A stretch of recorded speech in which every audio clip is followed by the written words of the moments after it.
Pavlo wasn't expecting anything unusual when he walked into the supermarket that rainy afternoon. He just needed some bread and coffee. But as he turned down the aisle, he noticed a young woman standing on her tiptoes, trying to reach a box of cereal from the top shelf. Without thinking, he stepped closer. Do you need some help?" he asked politely. Sophia turned and smiled, a little embarrassed. "Yes, please. I think they hide the good ones up there on purpose."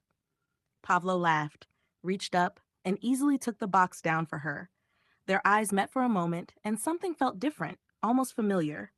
They walked together toward the checkout line, chatting about little things, coffee brands, favorite snacks, even the strange music playing over the speakers. By the time they left the store, it felt as if they had known each other much longer than just 15 minutes. At the exit, Sophia hesitated, then said, "Well, since you already saved me from the great cereal crisis, maybe I can thank you with a coffee sometime." Pavlo grinned. "I'd like that very much." And so, what began with a simple box of cereal turned into something far sweeter. A few days later, they met at a cozy little cafe near the city park. Pavlo arrived early, nervous, but when Sophia walked in with her small umbrella and warm smile, he immediately felt at ease. They talked for hours about their studies, their families, and their dreams. After coffee, they took a walk through the park. When Sophia felt cold, Pavlo offered his jacket, and she accepted with a shy smile. "You know," she said, "I didn't expect to meet anyone that day in the supermarket, but I'm glad I did." "Me too," Pablo replied softly. "Sometimes the best things happen when you least expect them." Weeks turned into months. Pablo and Sofia grew closer, spending evenings cooking together, walking through autumn streets, and sharing quiet conversations. They even returned to the supermarket once, laughing as they bought the same box of cereal for tradition. Life wasn't always easy. Pablo sometimes worried about his career, and Sofia struggled with studies and work. But instead of drifting apart, they leaned on each other. One December night at the Christmas market, Pablo took Sofia's hands under the sparkling lights. "You've made my world brighter," he whispered. "I don't know what the future holds, but I know I want you in it." Sofia squeezed his hand, her eyes shining. "That's all I want too." But life had other plans. Early in the new year, Pablo received a job offer in another city. It was everything he had hoped for, except that it meant leaving Sofia behind. When he told her, she tried to stay strong.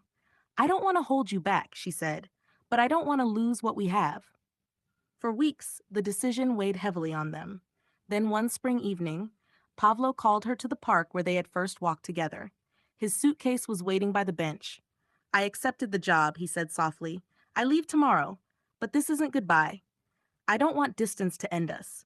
I want us to fight for this, because I love you." Tears welled in her eyes, but she smiled.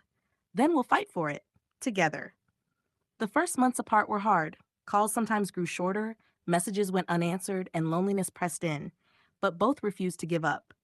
Long distance never lasts, people warned, but Pavlo and Sofia believed differently. One Saturday morning, as Pavlo arrived at the train station, he froze. There, standing with a suitcase of her own, was Sofia. "I couldn't wait anymore," she said, her eyes sparkling through tears. He rushed to her, lifting her in his arms. "You're crazy," he whispered. "Maybe," she laughed, "but I'm crazy about you." From that day, they turned distance into adventure, visiting each other, building memories in both cities, and proving that love was stronger than the miles between them.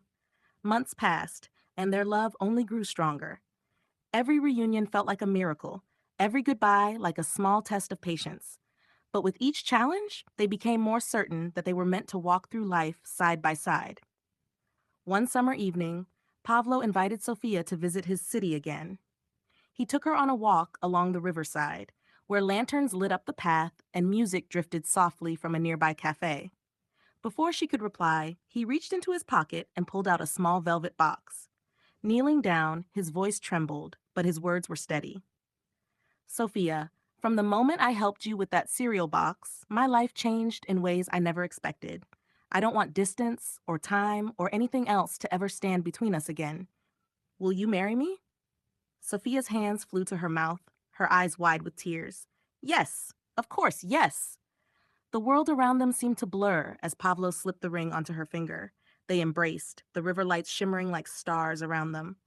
The day of their wedding arrived on a golden autumn afternoon. The air was crisp, the trees painted in shades of amber and red, and the whole world seemed to celebrate with them. Sophia walked slowly down the aisle in a simple but elegant white dress, her smile brighter than the sun. Pavlo stood at the altar, his heart pounding, barely able to believe that the girl he once met in a supermarket was now walking toward him as his bride. They exchanged vows that spoke of small moments: the cereal box, rainy walks, video calls during lonely nights, and big promises to support each other, to dream together, to never stop choosing one another. When they kissed, the guests erupted into cheers, but Pavlo and Sofia barely noticed. For them, it was a quiet, eternal moment, a seal on everything they had endured and everything still ahead. Years passed, and Pavlo and Sofia's love only deepened. Their apartment was small, but always full of warmth: books scattered on the couch, plants on the windowsills, and the smell of coffee drifting from the kitchen each morning. They built traditions together: Sunday breakfasts with pancakes, evening walks no matter the weather, and watching old movies while wrapped in the same blanket. Sometimes they argued, sometimes life felt heavy, but every time they found their way back to laughter, to holding hands, to remembering why they had chosen each other. One spring morning, Sophia came home with trembling hands and shining eyes. She held out a tiny pair of baby shoes. "Pavlo, we're going to be parents."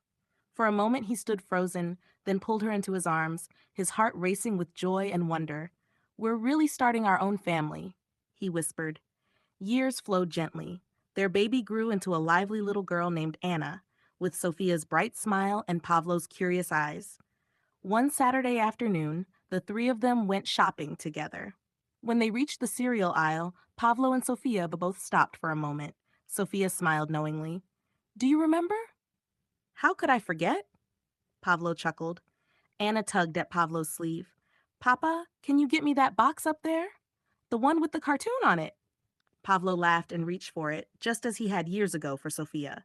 He handed it to Anna, then glanced at his wife. Their eyes met, filled with the same spark that had been there from the very beginning. Sophia whispered, "It looks like history repeats itself." "Only this time," Pavlo said, wrapping his arm around her shoulders. "We already know it leads to something wonderful." As they left the supermarket together, they weren't just a couple anymore. They were a family. And though life would continue to bring its challenges, they had built something stronger than chance: a love that could last through all seasons, all storms, and all years to come. Time flowed quickly. Anna grew, filling their home with laughter, drawings on the fridge, and endless energy. Pavlo and Sophia embraced every stage of parenthood: the sleepless nights, the messy mornings, the joy of teaching her to ride a bicycle. Yet even in the chaos, they never stopped being each other's safe place. One evening, after putting Anna to bed, they sat on the balcony together. Sophia leaned her head against Pavlo's shoulder. "Do you ever think about how it all started?" she asked. "All the time," Pavlo replied. "One box of cereal, and suddenly I had everything I didn't even know I was looking for." Years passed again. Anna grew into a young woman, ready for university. The night before she left, she hugged her parents tightly. "You two are my home," she whispered. "And you are ours," Sophia said through tears. Pavlo added, "Go live your story, Anna. But always remember, you come from love." The apartment felt emptier without Anna, but Pavlo and Sofia discovered a new chapter together. They traveled to places they had once only dreamed of: the streets of Prague, the vineyards of Italy, the snowy peaks of Switzerland. Everywhere they went, they carried their little traditions: morning coffee, evening walks, and laughter over the smallest things. One evening, watching the sunset by the sea, Sophia whispered, "Do you realize? We're living proof that love can survive distance, time, and change. And the best part?" Pavlo smiled, "is that our story is still being written." Years later, Anna returned, not just as their daughter, but with someone by her side. His name was Daniel, and the way he looked at her reminded Pavlo of how he once looked at Sophia in that supermarket aisle. Sophia whispered, "History repeats itself, doesn't it?" "Maybe," Pavlo said with a grin, "but that's the beauty of it." Seasons continued to turn. Pavlo and Sophia grew into grandparents, watching Anna's children play with the same laughter she once had. On quiet evenings, Pavlo would sit with Sophia, their hands still entwined. One night, As they watched their grandchildren sleeping after a family dinner, Sophia said softly, "We've had such a beautiful life, haven't we?" "The most beautiful," Pablo replied, "and all because of one rainy afternoon and one box of cereal." They both laughed gently, knowing that what had started as chance had grown into a legacy of love, one that would live on through Anna and beyond.